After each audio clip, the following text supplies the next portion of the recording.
What's going on, guys? This is Ryan with RK Outpost, and there is this story going around from IO9, from Gizmodo, about canon, and why canon and the way we view it, the way people obsess about what is canon, what isn't canon, continuity, things that matter, history, stakes, all of these things, how our obsession with canon is really killing current storytelling. And I think it's pretty laughable because to me, without any continuity, without any canon, what does it even mean?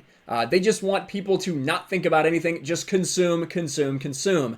And guess what? A Lucasfilm employee, specifically the one who's in charge of Canon, Matt Martin, a member of the Lucasfilm Story Group, which is supposed to be something meaningful, which is supposed to be something that matters, which is supposed to be something that keeps track of what is canon, what isn't canon, what this means, and what doesn't mean. He agrees with this article. He doesn't like the fact that everyone's obsessed with canon, probably because it makes his job harder, because as we know, Disney canon is an effing mess. There is no continuity in Disney Star Wars. In just a couple years since they have axed the expanded universe, decided to throw it away, start their own new Disney canon, everything new, everything tying in, there are more problems, more discrepancies, more continuity errors than we ever had in the expanded universe. And it's because you have people like this working for them. Matt Martin right here, who again, every time I talk about Matt Martin, I say that I normally see him treating fans pretty well. For the most part, he is someone who does patiently answer a lot of questions, but the problem is he's just not very good at his job. And right here you can see Matt Martin says, yes, everyone should read this. It's a much more articulate way of discussing something I've often tried to crunch down into 280 characters. It's also why I choose to not answer or give frustratingly vague answers to many questions thrown my way here on Twitter, because we're too fascinated with canon, the thing that is his responsibility to maintain. Now, we are going to go over this article a little bit. I do have to say that Jade Shadow, Mara Jade, did a really awesome video breaking out a lot more in depth on this article. We're kind of going to skim it a little bit because I kind of want to focus on Matt Martin a little more. Let's look at his comments about the article. We'll take a look at the article and then read Matt Martin's history and why this is no surprise to anyone that someone with as little interest in actually keeping continuity, why he would like this article. And you can see here the thread continues. I should probably just save this link and use it as my reply to "Is this canon?" questions for the rest of my life. Also, that image is a solid poll. It's an image of him throwing a book away. That's pretty good. Okay, as with any post involving the C word, not the bad one, but canon, which seems to be bad in your world, this had become very engaging and distracting conversation. All very polite, thanks everyone, but I'm going to mute this thread and get back to work.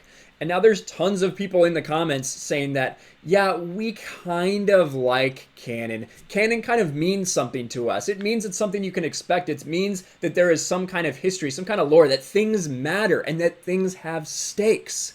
But again, these people just don't seem to care. Let's take a look at the actual article right here from Gizmodo, IO9. Our fascination with canon is killing the way we value stories.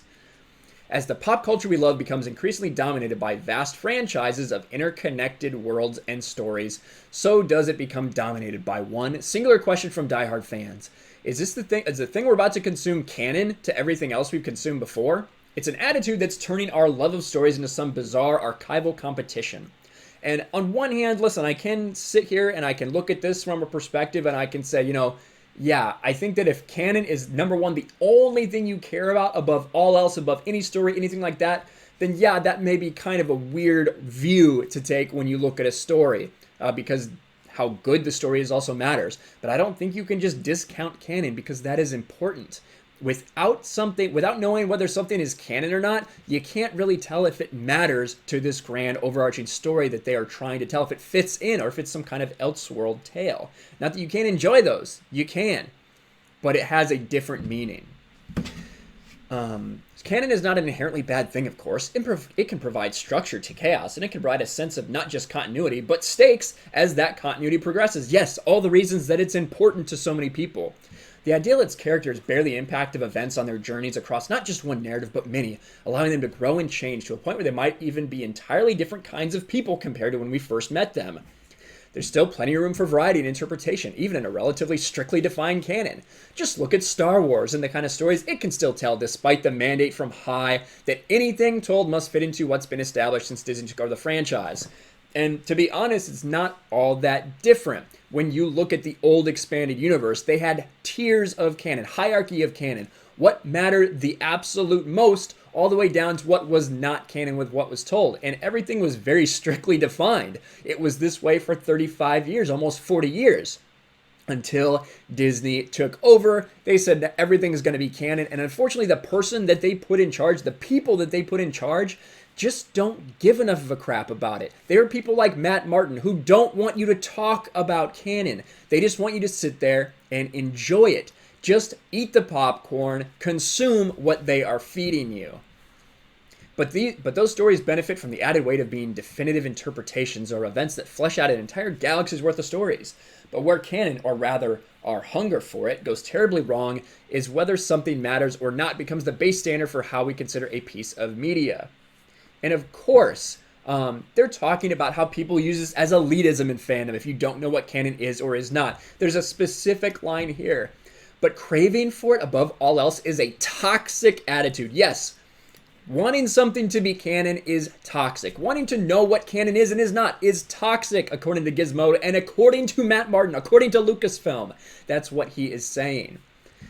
They go on to talk about how we criticize things just too much for their continuity because we want to know about it, which I think is just ridiculous.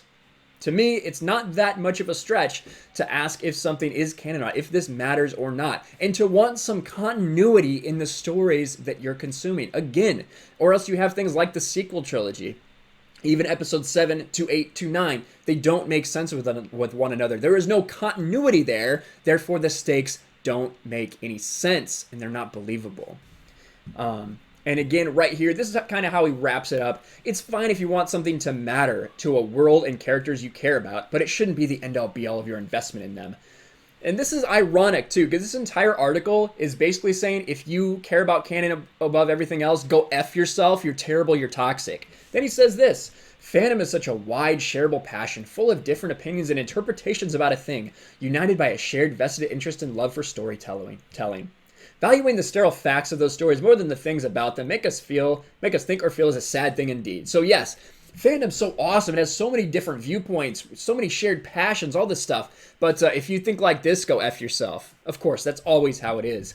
But I just wanted to wrap this up with things that show Matt Martin has never really cared about canon. This is when someone asked him a simple question about the rise of Skywalker. What did Pride mean when he said jam their speeders? How would they have done that if the Resistance was using speeders? And he says, it's Star Wars. The tech is made up. They would have jammed it by pressing the jam button, I assume, making a Spaceballs joke. It wasn't meant to sound rude or anything. That's just one of those things that separates Star Wars from sci-fi. Things work out because the story says they do, rather than because of some deeply thought out scientific explanation. And we know that's just not true from so many years and years of Star Wars stories and a lot of science that goes behind it. And to just say that it's Star Wars, it just works. We just threw this line in there because no one understood what they were talking about. Again, typical Matt Martin. And then here where he actually says that he did his job, when so many people were confused because it definitely seemed like they were indicating that Palpatine was indeed the one who created Anakin Skywalker. For a whole year, people were under this impression because of all the articles that came out. Matt Martin says that, listen, it's part of his job to make sure there's no confusion like that. If there would have been something like that, I would have made sure it didn't get printed. Well, guess what? This is a pretty confusing visual, and for over a year, people ran with it, saying that Palpatine was Anakin's father. So I guess you didn't do a great job of that. Then when they just talk about, someone talks about how tough it would be or how they would like to see Legends brought back and have another storyline, continuing the Legends storyline. Matt Martin says, it's just a lot of work and money than I think you realize. Maybe one day, who knows, but we've been over this. It's just too difficult for them to keep track of these stories. And then maybe this one, the best one of all, when Matt Martin did not even realize that Rey's father was a failed clone of Palpatine, which, let's be honest, is garbage, but it's in a book. It's in the official novelization, and that is the official Star Wars canon. Matt Martin had no idea. We can go over this. He says, where does it say Rey's dad's a clone? It's literally in the novel. He did not know this. The Lucasfilm Story Group did not know it. Oh, well, that's not the one I read. I usually read the first or second draft. Maybe something must have changed. Again, Matt Martin has never cared about canon. He's never cared about continuity. And he just proves it here by tweeting this article out and saying that that's basically exactly his thoughts. That he doesn't really want people caring about continuity, people caring about canon so much. He would much rather you just enjoy it and stop bothering him on Twitter to answer these questions. But I'm interested to hear what you guys think about this whole thing. Again, Jade Shadow over on YouTube, I'll put her in the end card. She did a bigger breakdown of that article. I mostly wanted to focus on Matt Martin. But let me hear your thoughts in the comments below. Make sure you smash the like button, subscribe to the channel, ring the bell for notifications, share this video out there, and I'll talk to you guys later. Thanks for watching, everyone, and a huge shout out to my patrons. I appreciate you guys so much. Want to follow me on Twitter or Instagram? Check out the description below. You'll find links to my P.O. box and my Patreon as well. And I'll talk to you guys later.